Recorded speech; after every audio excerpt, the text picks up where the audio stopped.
Hay Manang, nasaan ang lagay mo ngayon? Naku, pasensya ka na, Annalyn. Wala pa talaga akong binta ngayon eh. Pagagalitan na naman ako ng chewing ko kapag wala akong nakuha ngayon sa inyo. Kukunin na lang namin ang mga paninda nyo. Sandali, wag naman. Baka pwedeng pagbigyan nyo pa ako ng 2 araw pa. Bitawan nyo nga ang kamay ko. Kung wala ka maibibigay sa amin, huwag ka na magtinda rito.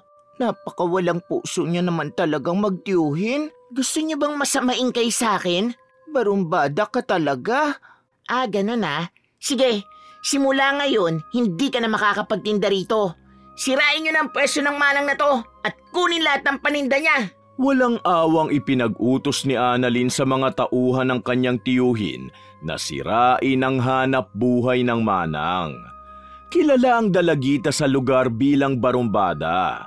May pagkatibu-tibu rin siya at malaki rin ang pangangatawan, kaya naman nagbibigay ito ng takot sa mga tindera sa palengke. Ang kanyang tiyo Raul na lang ang nagpalaki sa kanya simula nang mamatay ang kanyang mga magulang. Kinasusuklaman ang kanilang pagkatao dahil sa mapang-abuso nilang pag-uugali. Kumusta Annalyn ang pangolekta ng lagay? Marami ka ba nakuha ngayon? May mga iilan po na hindi nagbigay. Kaya yun, sinira ako na ang mga pwesto nila. Dinamon na naman yata sa init na ulo mo eh. Baka naman maubos na ang mga nagtitinda sa palengke dahil sa ginagawa mong yan. Kalmahan mo lang dapat. Ilang araw na silang hindi nagbibigay, kaya nararapat lang yun sa kanila. Hindi na dapat bigyan ng pagkakataon. Siya, sige. Mamaya sa mga nagtitinda ng isda ka naman maningil ng lagay ha. Ayusin mo ang trabaho mo. Ang pangungulekta ng mga perang lagay sa mga taong may maliliit na negosyo ang ikinabubuhay nilang magtiyuhin. Kilala ang tiyo Raul niya bilang nakakatakot na pinuno ng isang gang. Magulong pamumuhay ang kinalakhan ni Annalyn, kaya naman naging barumbadang dalagita ito. Hindi siya nagbibigay patawad sa mga taong inaabuso nila. Hanggang isang araw, nakilala nito ang matandang hahatol sa kanyang kasamaan. Aling Rosa, nasaan ang lagay niyo kahapon at ngayon? Ibigay mo na dahil kung hindi, sisirain ko rin tong pwesto mo. Annalyn, wala pa talaga akong maibibigay ngayon eh. Nagamit ko kasi ang pera sa pamasahe ng nanay ko papunta rito sa Maynila. Wala akong pakialam. Magbigay ka ngayon dahil kung hindi, mawawalan ka na ng pwesto rito. Sino ba ang bastos na batang ito? Hindi ka dapat ganyan makipag-usap sa mga nakatatanda sa'yo. Kayo, sino ba kayo, Lola? Annalyn, siya ang nanay-tinay ko. Pagpasensyahan mo na. Akin na sabi ang lagay mo. Pinagagis ni Annalyn ang tindang mga isda ni Aling Rosa at pinagbantaan na sisirain niya ang pwesto nito kapag hindi nagbigay sa kanya. Subalit wala talagang maiabot ang ginang na tindera. Kaya inutusan niya na ang mga tauhan ng kanyang tiyuhin na wasakin ang tindahang hanap buhay nito. Wala itong nagawa kundi umiyak na lamang sa ginawa niyang paninira rito. Samantala, masamang nakatingin lang sa kanya si Nanay Tinay at nakaramdam ito ng galit dahil sa pangaalipusta niya sa anak nito. Napakasama mong bata ka! Dapat sa'yo, binibigyan ng parusa! Hindi na ho ako bata, Lola. Kaya wag niyo akong pagsabihan. Sa susunod na hindi siya makapagbigay ng lagay, hindi na talaga maaaring magtinda rito ang anak niyo. Pangako, magbibigay na ako bukas. Sige naman na, Annalyn. Tigilan mo ko! Bulyaw na sambit ng barumbadang dalagita at pinahid na lamang ni Aling Rosa ang mga luha mula sa kanyang mga mata. Kinuyom naman ni Nanay Tinay ang kanyang mga palad para pigilan ang sarili. Sa pagkakataon na yun, may nanunuot ng galit sa puso ng matanda. Samantala si Annalyn ay nahihiyang humarap sa kanyang tiyuhin dahil wala siyang nakolektang lagay mula sa mga taong kanilang nasasakupan. Ano? Wala kang nakuhang lagay ngayong araw? Ano ba kasing ginagawa mo? Gusto mo ba pareho tayong mamatay sa gutom dahil sa mali mong pagtatrabaho? Pasensya na ho, Tiyo Raul. Babawi na lang ako sa susunod. Kapag wala ka pa nakolekta bukas maghanap ka na ng ibang titiran mo. Nakahawak lamang sa laylayan ng kanyang damit si Annalyn habang sinesermonan ng kanyang tiyuhin. Malaki kasi ang takot niya rito dahil nagagawa rin siya nitong saktan. Nakakaranas man siya ng pang-aabuso, wala itong magawa kundi sumunod sa lahat ng pinag-uutos nito sa kanya. Ang pagkakaroon niya ng masamang pag-uugali ay dulot ng magulong kinalakhan niya. Pagkatapos naman ng araw na yun, muling nangolekta ng lagay ang dalaga kinabukasan. Aba, ang linis mo yatang maitayo ulit tong tindahan mo, Aling Rosa. Nasaan ang lagay mo ngayon? Annalyn, pwede ba bumalik ka na lang mamayang gabi? Wala pa talaga akong benta ngayon eh. Lintik naman kayo, Aling Rosa, oh. Hindi ko na kayo pwedeng pagbigyan ngayon. Kukunin ko na itong mga paninda mo at hindi ka na pwede magtinda rito. Itigil mo na ang ginagawa mo. Kalabisan na ang pang-aabuso mo. Hindi ka ba natatakot na mahatulan ng parusa? Kayo na naman, mamasamain na talaga kayo sa akin eh. Hoy, tanda, tigilan mo ako kung ayaw mo makatikim ng galit ko, ha? Humanda ka dahil makakaranas ka ng matinding paghihirap. Ang daming sinasabi ng matandang to. Buwisit talaga. Inalisan na lamang ni Annalyn ang matanda dahil bahagya siyang nakaramdam ng takot dito. Nakikita niya kasi sa mga mata ni Nanay Tinay ang galit nito sa kanya. Nagpasya na lang muna siya na magtungo sa ibang tindahan na sakop ng kanyang tiyo Raul. Sinikap niya na makapangolekta ng mga lagay para hindi siya mapagalitan ng tiyuhin. Sa araw na yon, naging maayos naman ang kanyang trabaho kaya masaya itong umuwi. Laki yata ng mga ngiti mo ngayon ah. Nagawa mo ba na maayos ang trabaho mo? Tiyo, marami po ako nakolektan lagay ngayon. Ito po ang mga nakuha ko. Magaling. Maasahan ka talaga. Bukas sa may pila naman kayo ng tricycle mangolekta. Kapag may pumalag, sabihin niyo agad sa akin. Nakaramdam ng saya ang dalagita dahil nagawa niya ng maayos ang kanyang trabaho. At dahil doon, natuwa ang kanyang tiyo Raul. Magpapahinga na sana ito nang makaramdam siya ng matinding init sa kanyang palad. Sinubukan niyang ilagay ang kanyang kamay sa tubig para sana maibsa ng sakit. Subalit tumindi ang kirot nito, dahilan para mapasigaw siya. Nataranta naman ang kanyang tiyuhin at tinignan ang lagay niya. Bakit ka ba sumisigaw? Narinig ka ng mga nagsusugal sa baba. Tiyo Raul, ang apdi po ng palad ko. Parang sinusunog at nanonood ang sakit. Wala yan. Malayo yan sa bituka. O 100, bumili ka ng gamot para dyan. 100 lang? Anong gamot mabibili ko rito? Naubos na sa sugal ang nakolekta mo kanina. Kaya yan na lang ang may bibigay ko sa'yo. Napabuntong hininga na lamang si Annalyn at tiniis nito ang sakit na nararamdaman para makapunta sa butika. Agad itong naghanap ng lunas at habang naglalakad siya, nakasalubong niya ang mag-inang sina Aling Rosa at Nanay Tinay. Tumingin naman ang masama sa kanyang matanda kaya huminto siya para pagsabihan ito. Ang sama niyo makatingin sa akin ah. May problema ka na naman bang matanda ka? Magsisimula ng paghihirap mo at hihintayin ko ang pagsisisi mo. Aling Rosa, baliw ho ba tong nanay niyo? Kung ano-ano kasi sinasabi, nakakainis. Annalyn, galangin mo naman ang matanda. Bakit ko naman yung gagawin? Kayo dapat ang magbigay galang sa akin dahil tiyuhin ko nagmamay-ari sa kinatitirikan ng mga pwesto nyo. Simula ngayon, matuto kayong yumuko kapag nakikita nyo ako ha. Malis nga kayo sa daanan ko at baka masamain kayong mag-ina sa akin. Bahagyang tinulak ni Annalyn si Aling Rosa at dahil doon, lalo lang niyang ginalit ang matandang ina nito.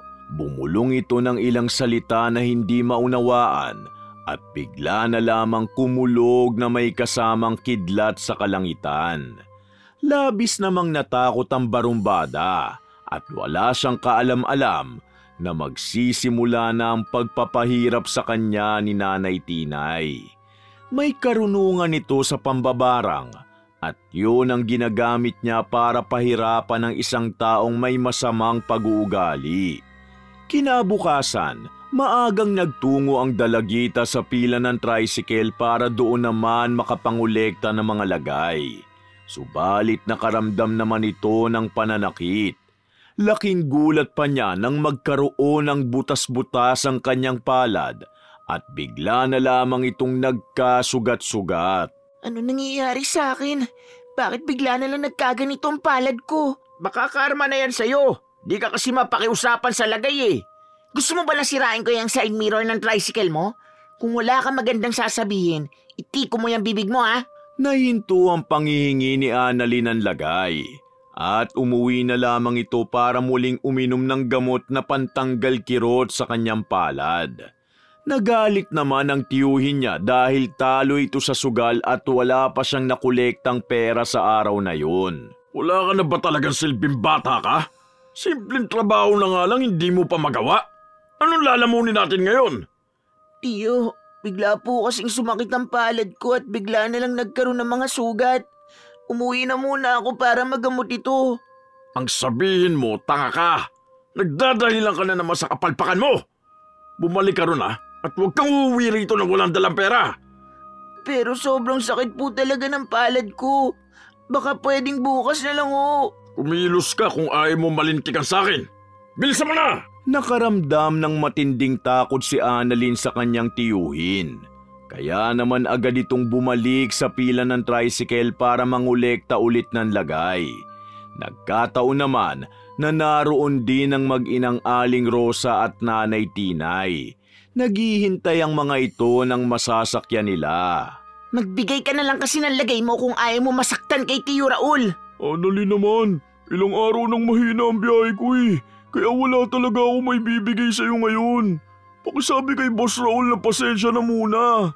Sumasakit na ang palad ko Kaya kung hindi ka magbibigay, ipapabaklas ko yung ilang piyesa ng tricycle mo. Ano? Magbibigay ka ba o hindi? Bakit hindi kayo magbanat ng buto ng tiyuhin mo? May karamdaman ka na nga, hindi ka pa rin tumitigil sa masama mong gawain. Nakialam na naman tumatandang to Hoy, lolang hukluban. Tigilan nyo nga ang kapupunan sa gawain ko kung ayaw nyong tamaan sa akin. Hindi ka makakatulog sa matinding sakit na dadanasin mo. Kulang pa ang karamdaman mo ngayon. Maghintay ka sa mas mabigat na parusa na ipapataw sa'yo. Hindi na muli pang nakapagsalita si Annalyn dahil natakot siya sa sinabi ng matanda sa kanya. Nakaramdam siya ng panlalamig sa kanyang buong katawan at pinagpawisan ng gusto. Lumipas pa ang ilang araw, may tumubo namang sugat sa kanyang ulo.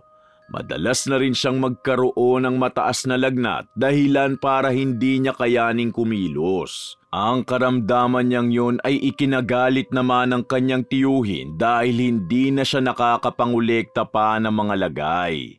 Hoy Annalyn, tigil mo na nga yung pag-iinarte mo at magpunta ka sa palengke.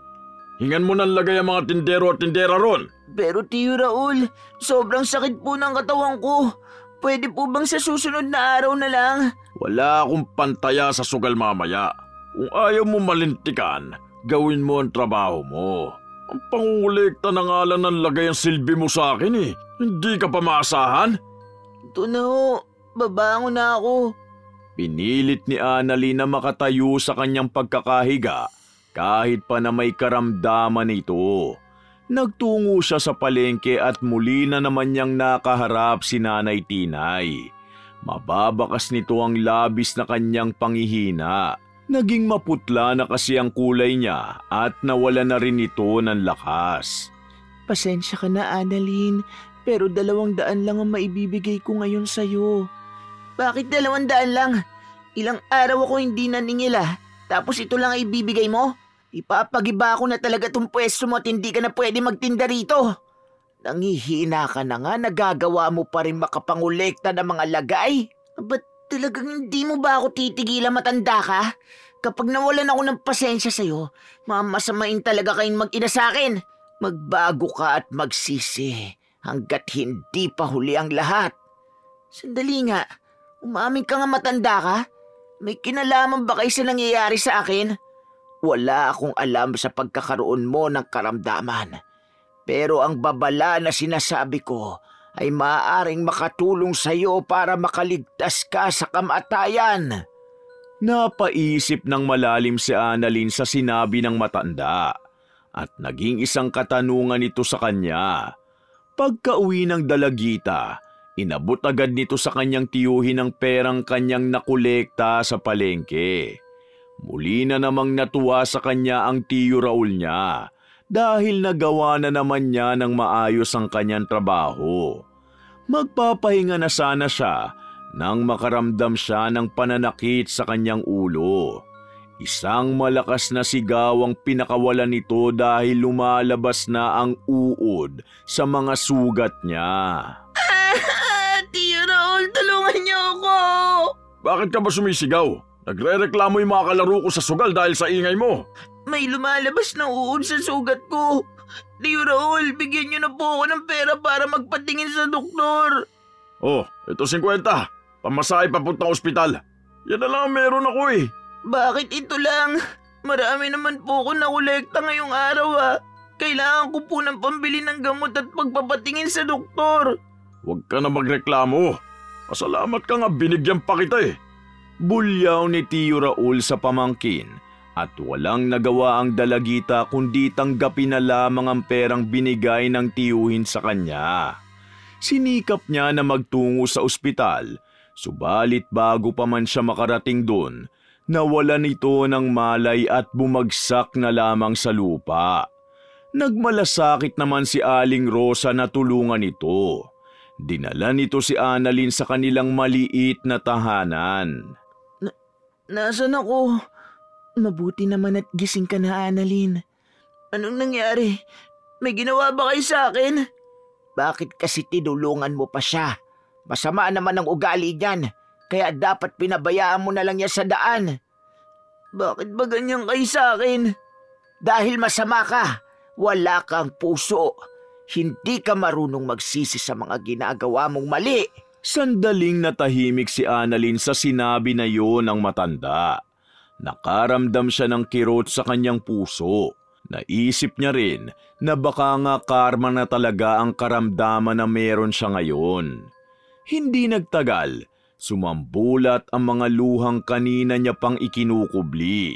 Sa bawat pagpatak nito, labis niyang nadarama ang pagsisisi sa mga nagawa niyang kasalanan. Tama kayo, masama ako. Hindi ko binigyan ng pagkakataon ng sarili ko na maging mabuting tao. Akala ko kasi ang pagiging masama ko ang magbibigay ng proteksyon sa akin eh. Pero nagkamali ako. Patawarin niyo ako, Aling Rosa at Nanay Tinay. Nagsisisihan ko na ang mga nagawa kong kasalanan sa inyo. Mabuti naman at nagsisisi ka na. Kung mawawala man ako dahil sa karamdaman ko, gusto kong maging mabuting tao bago ko lisanin ang mundong ito. Pasensya na kung marami na ako nasasabi sa inyo. Mauna na ako. Maraming salamat sa pagtulong niyo sa akin. Sa pagsisisi na yun ni Annalyn, nakaramdam ng saya sa puso si Nanay Tinay dahil nagawa nitong baguhin ang barumbada. Pagka-uwi naman ni Annalyn, napansin niya na tila gumaan na ang kanyang pakiramdam. Lumipas pa ang ilang araw, unti-unti nang nawala ang mga sugat sa kanyang ulo at palad. Ang pagbabago niya naman ay labis na ipinagtaka ng mga taong nagawan niya ng kasalanan. Annalyn, nakikiusap ako. Baka naman pwedeng sa susunod na lang ako makapagbigay ng lagay. Ayos lang po yun. Ako na ang bahala kay Tiyo Raul. Hala, totoo ba ito? Baka sirain mo ang pwesto ko dahil hindi ako nakapagbigay ngayon. Huwag kayong mag-alala dahil hindi ko na po yun gagawin. Labis na nagtaka ang aling tindera sa pagiging mabuti ng barumbadang dalagita. Subalit hindi naman ito nagustuhan ng tiyuhin ni Annalyn at nagalit ito ng gusto sa kanya. Hindi niya na rin nais na sumunod pa sa mga masasamang pinag-uutos sa kanya ng tiyo Raul niya. Ano itong pinaparating sa akin ng mga tauhan ko na hindi mo na raw pinipilit magbigay ng lagay ang mga taong nasasakupan ko? Pasensya na ho, Tiyo. Pero hindi ko na po magagawa ang trabahong yan eh. Gusto ko na magbago. Ano? Napasukan ba ng masamang hangin yung utak mo? Hindi ka makakawala sa ganitong buhay. Tandaan mo yan, Annalyn! Napaluha na lamang ang dalagita sa narinig niya mula kay Tiyo Raul. Kinuyom niya ang kanyang mga palad, saka napabuntong hininga. Gusto na nitong makaalis sa magulo at walang direksyon niyang buhay. Ngunit hindi niya alam kung paano yun gagawin. Ang sunod-sunod na pagsuway nito sa ipinag-uutos ng tiyuhin ay nagresulta ng matinding pananakit sa kanya, hanggang sa umabot na ito sa sukdulan.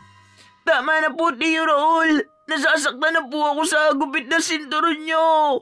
Mas matindi pa rito ang dadanasin mo kapag hindi ka sumunod sa akin. Kung alam ko lang natutubuan ka ng sungay, dapat pinabayaan na kita noong pabwisit ka! Muling humagupit ang sinturon ni Tiyo Raul sa katawan ng dalagita, dahilan para magsugat na mga latay nito sa katawan. Nakaramdam naman ng matinding panghihina si Annalyn at pilit na sinunod ang utos sa kanya ng tiyuhin. Nagtungo ito sa palengke para muling mangolekta ng lagay. Napansin naman ng mag-inang Aling Rosa at Nanay Tinay ang mga pasana na tamo sa pambubugbog sa kanya. Anong nangyari sa'yo? Bakit may mga galos at pasa ka sa katawan? Sino may gawa nito? Si Tiyo Raul, Nanay Tinay. Palagi niya ako sinasaktan at hindi pinapakain. Gusto ko na kasi magbago at umalis sa kanyang puder. Napakahayop niya. Dapat bigyan din siya ng parusa na magwawakas sa kanyang kasamaan. Nanay Tinay, alam ko na kayo nagbigay ng karamdaman noon sa akin. Alam kong hindi mabuti kung hihilingin ko sa inyo na patawan ng parusa ang Tiyo Raul ko, pero tulungan niyo ako. Humahagulgol ang dalagita habang humihingi ng tulong kay Nanay Tinay. Ramdam nito ang sakit na kanyang daladala. Kaya naman mabilis na umaksyon ng matanda. Binigyan nito ng isang matinding karamdaman si Tiyo Raul. Gumising na lamang ito na may malaking bukol sa kanyang mukha. Ano nangyari sa akin? Bakit biglang may bukol na tumubo sa mukha ko? Tiyo, ito na po ang kape niyo. Sabihin mo sa mga tauhan ko na ihanda sa sasakyan. Pupunta ako ngayon sa ospital. Kailangan ko magpatingin sa doktor. Ano nangyari sa mukha niyo? Wisit ka, sa tingin mo magpapatingin ako sa doktor kung alam ko ang nangyayari sa akin? Talaga napasukan na ng masamang hangin yung utak mo. Napakatanga mo! Pasensya na ho kayo. Yumuko na lamang ang dalagita sa harapan ng kanyang tiyuhin, ngunit natutuwa siya sa nangyayari rito. Batid kasi nito na maghihirap din ang Tiyo Raul niya. Umaasa siya na makakawala na sa malulupit na mga kamay nito. Pinagpatuloy niya naman ang pagiging mabuting tao. Kinagigiliwan na siya ng lahat dahil sa pagkakaroon niya ng malasakit sa iba. Annalyn, kunin mo na itong sobra sa paninda ko. Bigay ko na lang yan dahil sa pagtulong mo sa pagbubuhat ng mga gulay kanina. Ay, wag na humanang, maaari niyo pa yung ibenta. Sayang ang kikitain niyo sa mga yan. Nakakatuwa naman, parang kiran lang barumbadang dalagita ka pa. Ngayon isa ka ng mabuting tao. Hindi naman sukat akalain na magbabago ka. Maraming salamat talaga sa iyo, ha? Masaya ako na nakakatulong na ako sa inyo. Huwag kayong mag-alala, matatapos din ang kasamaan ni Tiyo Raul. Anong sabi mo? Nanlaki ang mga mata ni Annalyn nang marinig ang nakakatakot na boses ng kanyang Tiyo Raul. Paglingon niya sa kanyang likuran, dumapo ang mabigat na kamay nito sa kanyang mukha. Ang pananakit sa kanya ng tiyuhin ay nasaksihan ni Nanay Tinay at Aling Rosa. Labis na nagalit ang mga ito. Tiyo, nakauwi na pala kayo galing sa ospital? Oh, at alam ko na mga paninirang ginagawa mo sa akin dito, hayop ka! Pinagkatiwalaan kita tapos may balak kang angkinin sa akin ang mga nasasakupan ko? Ang lakas ng loob mong gawin yon! Ho, ano po bang sinasabi nyo? Wala po ako intensyon na gawin yan. Sinungaling! Nagpapanggap kang mabait sa kanila para sakupin silang lahat. Yun ang totoo, di ba? Buwisit ka talagang traidor ka. Itinaas ni Tio Raul ang kamay para saktan si Annalyn. Subalit napigilan ito ng mga salita ni Nanay Tinay. Ayaw nitong masaktan ang dalagita sa kanyang harapan. Nagkaroon na kasi ng pagmamalasakit ang matanda para rito. Huwag mo siyang saktan kung ayaw mo mamaga ang kamay mo! Sino naman ang matandang hukluban na ito? Hoy, tada! Umalis ka sa harapan ko at baka ikaw ang sumalo ng hagupit ko! Sige, saktan mo ko. Ang taong nabubuhay sa masama, mamamatay sa paraang mas masahol pa. Baka mauna pa ho kayo mamatay sa akin, tanda! Pangiinis pa ni Tio Raul sa matanda at pinagtawanan nila ito ng kanyang mga tauhan. Sumama naman si Annalyn sa kanyang tiyuhin para hindi na magkaroon pa ng gulo. Natatakot din kasi siya na baka masaktan si Nanay Tinay. Pagka-uwi naman nila, muli na naman siyang nakatikim ng pananakit. Ayoko na po, Tio Raul. Tigilan niyo na ho ako. Wala kang utang na loob, hayop ka. Pagkatapos kitang palakihin at pakainin sa palad ko, tutuklawin mo lang pala ako. Bakit? Pinalaki niyo ba ako mabuting tao? Kinamulatan ko ang magulong buhay at kasamaan niyo sa mundo. Tinuring ko kayong pangalawang magulang ko. Pero kahit kailan hindi niyo ako binigyan ng halaga at pagmamahal. Ano ba mga pinapanood mo at nagiging madrama kang buwisit ka? Uubusin ko ang lakas ko sa pananakit sa'yo. Tignan natin kung hindi ka magtanda. Hahagupitin pa sana ng sinturon ni Tio Raul ang pamangkin, ngunit nakaramdam ito ng matinding pananakit sa kanyang likuran.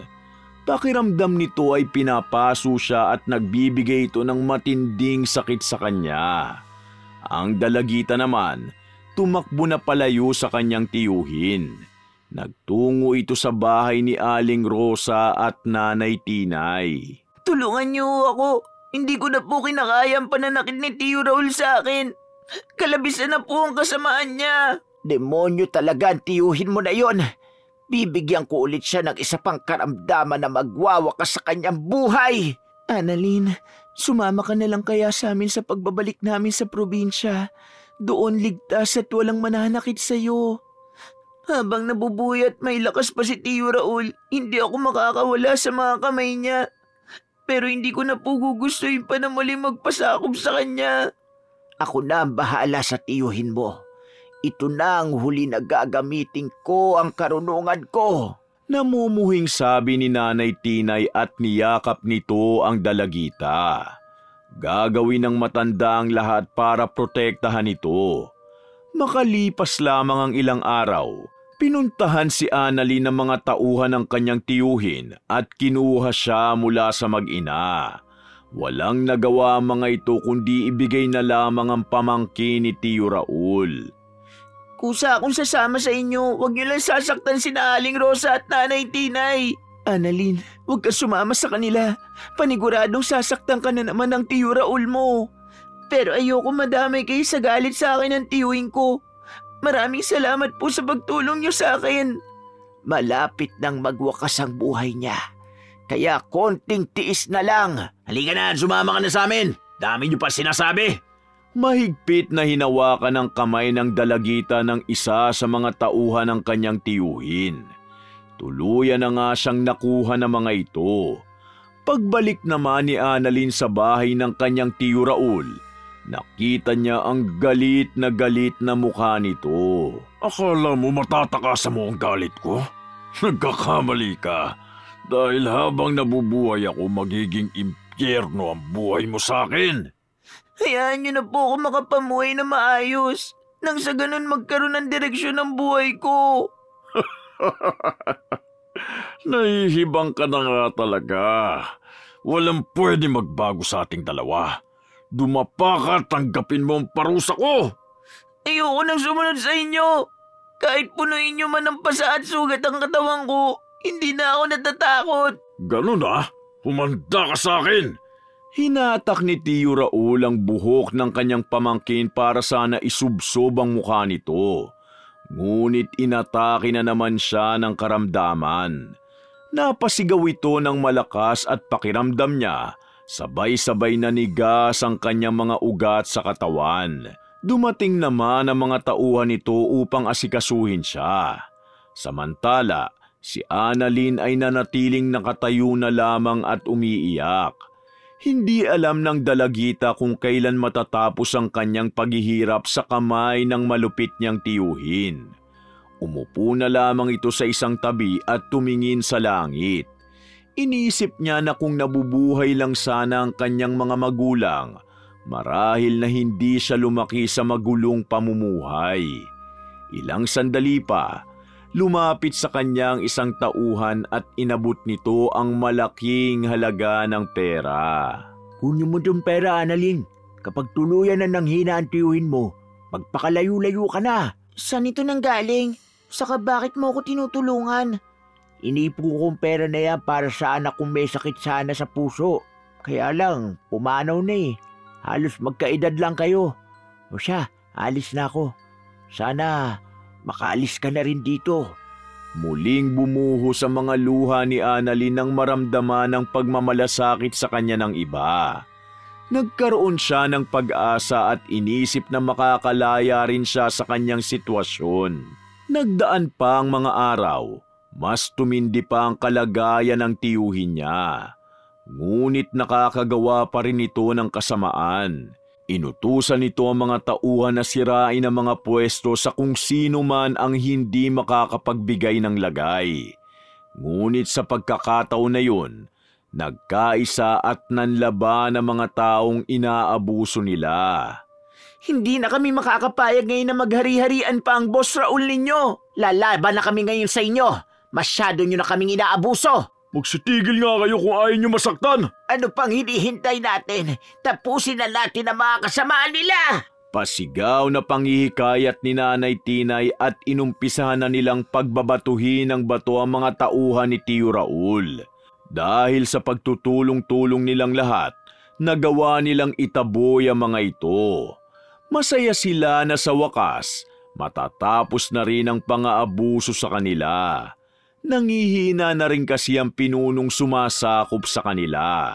Samantala, si Annalyn ay nanatili sa poder ng kanyang malupit na tiyuhin. Tila ba hinihintay na lang niya na malagutan ito ng hininga. Kuha mo nga ako ng tubig. Bilisan mo ang kilos. Ito na po, Tiyo Raul. Pupunta pala ako sa palengke. May gusto po ba kayong ipabili? Sige, pumunta ka rin para makita mo kalunos-lunos na sinapit ng mga taong binibigyan mo ng malasakit. Bakit? May ginawa ho ba kayo sa kanila? Sinaktan niyo ho ba mga tao ron? Napakasama niyo talaga. Bago man ako mamatay, sisiguraduhin kong masasaktan ang mga taong pinili mong tulungan kaysa sa akin na tiyuhin mo. Sana mamatay na kayo. Kinasusuklaman ko ang buong pagkatao nyo. Nanlilisik ang mga mata ng dalagita habang direktang nakatingin sa kanyang tiyuhin. Maya-maya pa, bigla na lamang sumuka ng dugo ang Tiyo Raul niya at nahirapan na itong huminga. Sinubukan pa nitong humingi ng tulong sa kanya. Subalit tinignan niya lamang ito na naghihirap sa binigay na karamdaman ni Nanay Tinay. Batid ni Annalyn na hindi na magtatagal ang buhay nito. Kaya iniwan niya na ito. Naglakad siya sa direksyong papalayo at tatahakin niya na ang daan patungo sa kanyang kalayaan. Sa kanyang muling pagtakas, nakasalubong niya sina Aling Rosa at Nanay Tinay. Annalyn, kumusta ka na? Sasama na po ako sa inyo ni Nanay Tinay. Gusto ko na pong makalaya rito. Tulungan niyo ako. Ano pang hinihintay natin? Halina at mag-impake na tayo. Mamamatay na po si Tiyo Raul, kaya magiging malaya na po ako. Alam ko naman na hindi siya bubuhayin ng sumpang binigay ko sa kanya. Masaya ako para sa iyo, Annalyn. Tuluyan na ngang nakalaya ang dalagita sa malupit niyang tiyuhin. Sumama ito sa mag-inang Aling Rosa at Nanay Tinay. Habang pasakay sila ng bus ay nakaramdam ng kaunting lungkot si Annalyn. Hindi niya talaga gustong mabawian ng buhay ang Tiyo Raul niya. Umaasa siya noon na magbabago pa ito at magsisisi sa mga kasalanan nito, ngunit hindi nangyari ang inaasahan. Sa panibagong buhay na kanyang tatahakin, alam niyang magiging masaya siya. Tumingin ito sa langit at iniisip ang kanyang namayapang mga magulang. Sino ang tinitignan mo dyan? Sa tingin nyo, nakikita kaya ako ng mga magulang ko ngayon? Annalyn, isipin mo na palagi kang binabantayan ng mga magulang mo. Pwede mo na rin kami maging pamilya at dadamayan ka namin sa lahat. Maraming salamat po, Nanay Tinay at Aling Rosa. Naramdaman ng dalagita ang tunay na pagmamalasakit ng iba sa kanya. Naranasan niya rin ang mahalin at maging parte ng isang pamilya. Wakas!